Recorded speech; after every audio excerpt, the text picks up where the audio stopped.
20 قسم کے کھانے اور حضور کی امت کو لوٹ کر بڑی بڑی ہوٹلوں میں بیٹھ کر کھانے کھانے اور پھر 20 کے اور پھر وہاں بیٹھ کر ممتاز قادری کے بارے میں تبصرے کرنے، اور حکومتی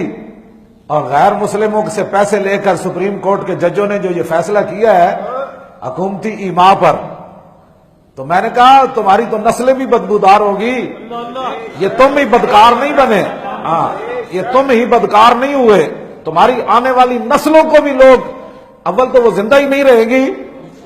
اگر زندہ کوئی رہا بھی صحیح تو حضور کے غلام دور سے دیکھ کر کہے گے یہ اس بدبخت کا بیٹا ہے، یہ اس ذلیل کا بیٹا ہے جس نے ناموس رسالت کے محافظ کو دہشت گرد قرار دیا تھا۔ اور اس کی زندہ مثال نور حسین شاہ جہلم والا، جس نے انگریزوں کے کہنے پر غازی علم الدین کو لاوارثوں کے قبرستان میں دفن کر دیا تھا، اور غازی علم الدین کے جنازے پر آئے ہوئے مسلمانوں پر پتھراؤ کروایا، اور آج بھی اس کی کوٹھی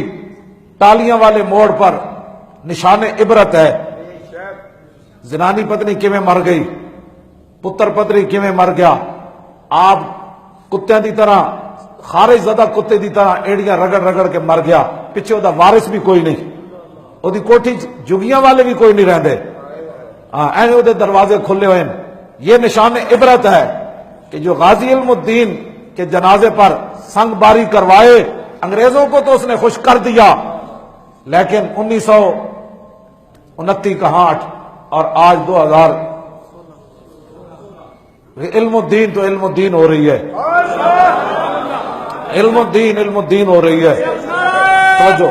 علم الدین ہو رہی ہے، پوری دنیا میں علم الدین کا نام ہے، اس کا نام آتے ہوئے آج مسجدوں کے ممبر، خطیبوں کے ممبر، ولیوں کے درگاہیں، عرس پر بھی علم الدین ہوتی ہے،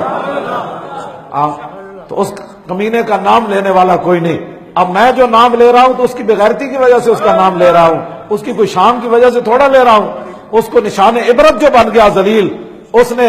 غازی علم الدین کے جنازے پر پتھراؤ کروایا، وہ پتھر تو آگے فرشتوں نے بھی تھام لیے ہوں گے، اس پتھروں کو کس پر پڑے ہوں گے، لیکن اس ذلیل نے تو اپنی بدکرداری کی نا، آج اس کی نسل بھی اللہ نے ختم کر دی، اور اس کا پیچھے نام لینے والا بھی کوئی نہیں، بڑی گندی موت مریا۔ لیکن جنہیں ممتاز قادری کے خلاف فیصلہ کیتا ہے، انہاں دیا نسل اول تے رہنی ہی کوئی نہیں، کیونکہ یہ اللہ رب العالمین کا یہ دم کٹا جو ہے وہ حضور کا دشمن ہے، اور جس نے حضور کی عزت پر پہرا دیا، اب براہ راست تو حضور پر یہ فیصلے نہیں کر سکتے تھے نا، فیصلہ تو انہوں نے ایسے ہی کرنا تھا کہ جس نے حضور کی عزت پر پہرا دیا انہوں نے اس کے خلاف فیصلہ دیا، تو بتاؤ ان کی جنگ پھر کس سے ہے؟ ممتاز قادری سے تو ان کی جنگ نہیں ہے نا، ان کی تو جنگ رسول اللہ سے ہے کہ حضور علیہ الصلوۃ والسلام ممتاز قادری کو دیدار کرواتے ہیں اور یہ کہتے ہیں کہ نہیں جی یہ دہشت گرد ہے، تو نسل ان کی براہ راست تو جنگ رسول اللہ سے ہے۔ ہم چونکہ کلمہ پڑھا ہے، ہم جو ناموس رسالت پر بات کرتے ہیں نا، بہت سارے لوگوں کو تکلیف ہوتی ہے، میں نے کہا یہ جھگڑا ہمارے ساتھ کسی کا بھی نہیں، ہمارا جھگڑا کیا ہے، میرے ساتھ کسی کا کیا جھگڑا ہے، میں نے کہا چونکہ